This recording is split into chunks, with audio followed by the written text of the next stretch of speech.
Hello and welcome to another episode of Retail Media Thursdays. My name is David Sequeira. I'm the Executive Vice President of our holding company relationships here at Sky. And today we have Josh Clarkson from Mars. Hey Josh, so just to start, would you like to introduce yourself and a bit more about your role? Yeah, so I'm the global lead for retail media at Mars Wrigley.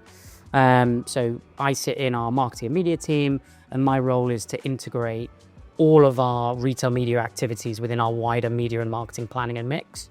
So that's, are we fit for purpose from an organizational standpoint, financial, and also how do we execute in the best way with our retail partners?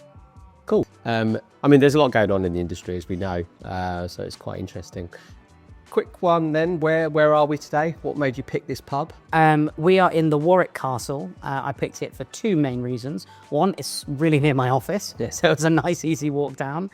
And two, I lived in the US for the last 2 years, and there's a time and a place for a sports bar, but I really miss like a good old pub with like old radiators, fireplaces, wooden tables, and this pub has that, and they do a pretty good fish finger butty at lunch. So yeah, it's a good choice. Nice. And where are you in the US? I was actually based in Kansas City, so slap bang in the middle. But I did a bit of traveling all over, so yeah. So Josh, now we're thinking about retail media. That's why we're here today. So, lots of different companies think about retail media and define it in many different ways. How do you personally think about it? So I think there's two ways. I'd love to have one definition, but it's not that simple. I think there's two tiers to how you define retail media. There's retail media defined by retailers, which is slightly different because it's becoming more and more common to report it on quarterly earnings reports. Now it seems everything that used to be shopper marketing is thrown under there because it's a growing, highly profitable part of their business. So there's that piece. And then from a sort of brand perspective, I think we look at it more as, how can it be attributable? So retail media being attributable, potentially retailer-owned ad inventory, but it's got to be attributable and it's got to use retailer proprietary data. And those two things, that attribution and that retailer data, mean that you can actually start joining up the customer journey. It's not, I'm running an ad on Meta and it directs to a retailer. It's not, because that's the same as just running an out-of-home ad that's near to a store. It's how do you join up the journey using the retailer's data and ultimately either attribute the customer's journey or ultimately a sale to how they've interacted with your brand. Very cool. I guess following on from that, you sit in an interesting sort of intersection between decom, shopper marketing, and media. Like, what challenges are you finding kind of bringing all of that together? That is the challenge, bringing it together. So yeah, as you said, you've got decom or e-commerce, depending on your business, shopper marketing, and then media and marketing within that. And the challenge is that you've got three different teams, all of who have their own objectives. They measure their own metrics, they've got their own KPIs, and trying to understand retail media is probably one of the first things that joins all of those teams up. You can run upper funnel activity that's about awareness. You can also run lower funnel activity that's really about driving conversion, and you can kind of join them in the middle. So yeah, it's really challenging about how you pull them in, and I think the best opportunity is showing each of those teams how retail media can help their objectives, how it meets their metrics, and how they can use their KPIs to benchmark it against other media that they already know and they understand how that performs. You seeing progress there? We are, yeah. I think a lot of it comes down to the open-mindedness of the people I work with, the associates at Mars. But I think ultimately it's a long journey.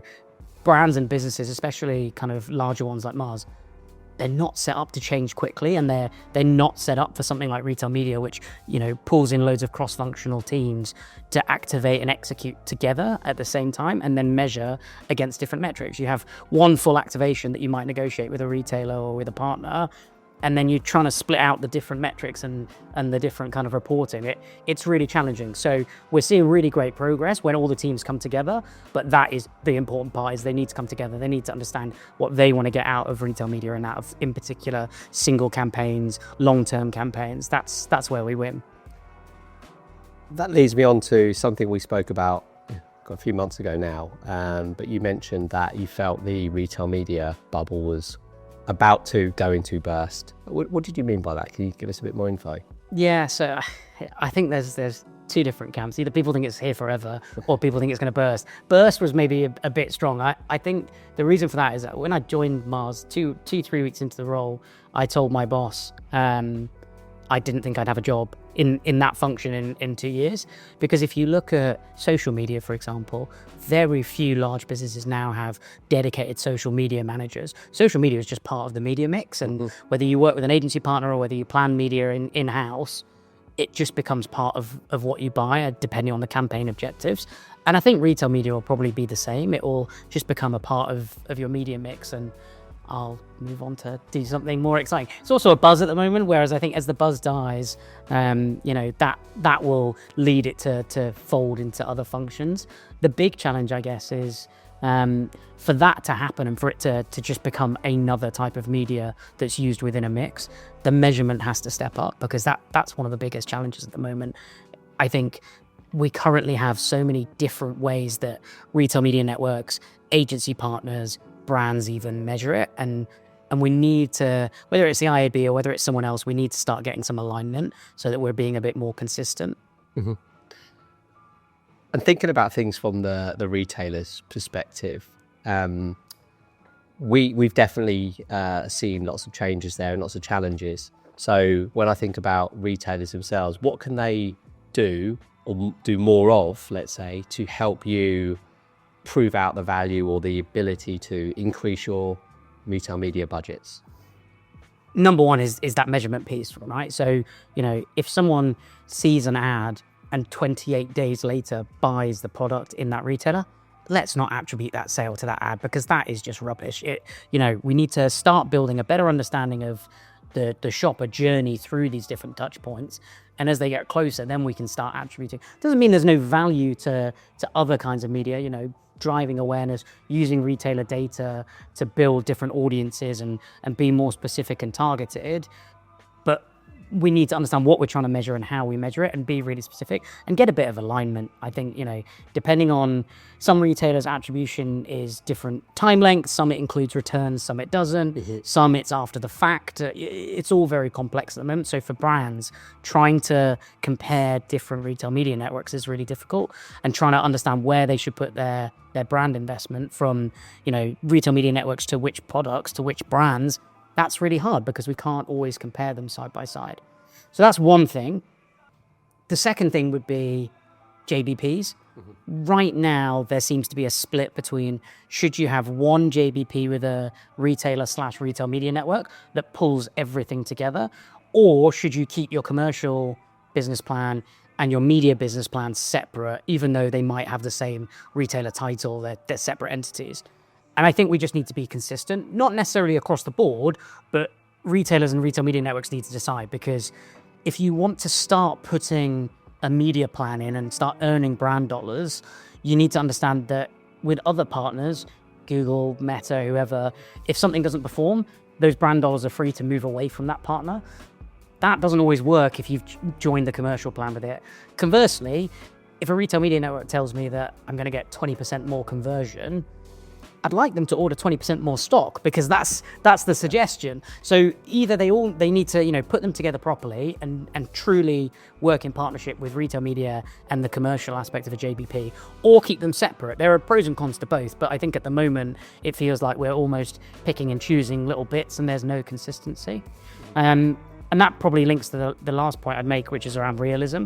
So it's great that so much investment has flooded into retail media over the last few years, but I think we need to be realistic. Retail media typically costs 3 to 10 times more than other types of media to run.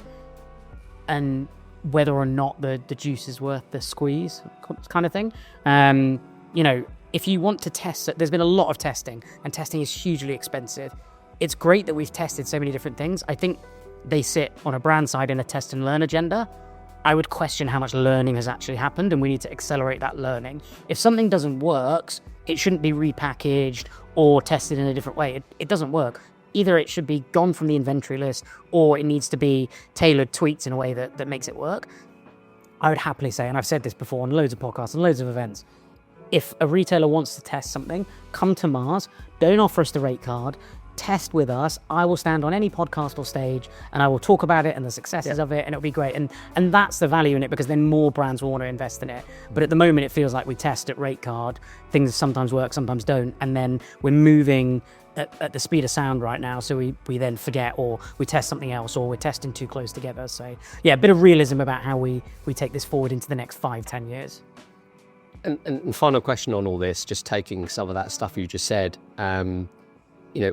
we're definitely hearing, more and more clients moving away from ROAS as a standard measurement, let's say, and they're starting to look at incrementality, bring in things like share of voice, digital shelf data. Is that important to you as well?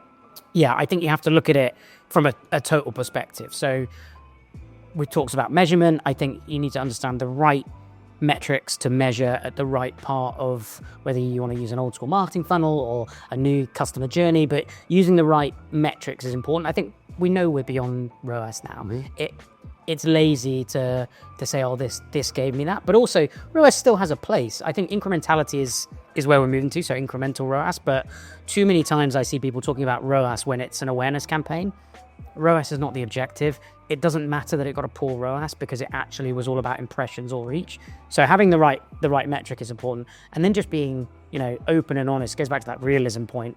When we talk about other metrics like new to brand I think gets pushed out as a proxy for incrementality, but actually it's new to brand in that retailer in a certain time frame. And the example I always use, especially in confectionery, is you might not buy this product in retailer X because retailer Y has a convenience store right next to your office and you buy it every single lunchtime. So why do I want to target you to buy a multi-pack or buy something else with this retailer when actually you're one of our heaviest consumers? Yeah. So actually getting a holistic picture of all of that, that's where things like clean rooms can come in and help you get a bigger view of it. But yeah, metrics is tricky, but you just need to use them at the right stage of your campaign. Yep, totally agree. Well, look, we've kind of gone through the whole retail media piece today.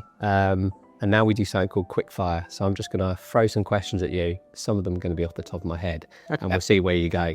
So we're thinking confectionery at the moment. So favourite chocolate bar? Oh, it's a Milky Way. That's not cliche. I even said that in my interview. It's always a Milky Way. The Milky Way duo, as a kid, I used to go swimming with my mum, and we would get a Milky Way duo after my swimming lessons, and she would have one, and I would have like childhood memories. Milky Way. There you go. All right then. We'll think. Well, you've got pet products as well. So favourite animal? I've got a dog, Toby. He's a 4-year-old Hungarian Vizsla. Most of the time he's my favourite. Sometimes he's... Are we allowed to swear? I don't know. No? Sometimes he's a bit of a pain, but yeah, he's probably my favourite animal. Nice. Okay. All right. If you were going on a trip, desert island, let's say, and you can only take one thing with you, what are you taking? Not like a satellite phone to call for help. A lot of sun cream. I burn really easily. I'd be taking the factor 50 non-stop. Nice. All right. Mars or Cadbury's? Got you. Oh, got me there. I mean, I've said Milky Way. That's me. I know my wife loves just a plain Cadbury Dairy Milk straight from the fridge. Nice. So we're a bit of a split household. Are you? All right.